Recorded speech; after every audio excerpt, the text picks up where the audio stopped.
প্রশাসনিক সেবাকে আরও গতিশীল করতে সুখবর দিয়েছে প্রশাসনিক পুনর্বিন্যাস সংক্রান্ত জাতীয় বাস্তবায়ন কমিটি নিকার। ১ জুলাই বুধবার প্রধানমন্ত্রী তারেক রহমানের সভাপতিত্বে অনুষ্ঠিত ১২১তম বৈঠকে ৩টি নতুন উপজেলা ও একটি নতুন থানার অনুমোদন দেওয়া হয়েছে।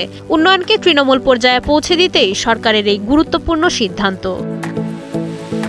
নতুন উপজেলাগুলো হল চট্টগ্রামের ফটিকছড়ি উত্তর, কুমিল্লার বাঙ্গুরা এবং ময়মনসিংহের দক্ষিণ গফরগাঁও। পাশাপাশি চট্টগ্রামের হাটহাজারী থানাকে বিভক্ত করে গঠন করা হয়েছে হালদা নামের একটি নতুন থানা। এছাড়া রাজুক পূর্বাঞ্চল নতুন শহর প্রকল্পের কিছু অংশ এখন থেকে ঢাকা জেলার অন্তর্ভুক্ত হবে।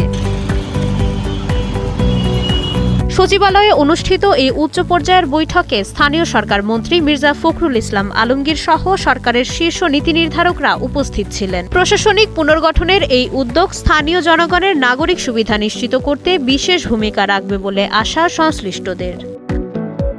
মাইশা মালিহা, সময়ের আলো।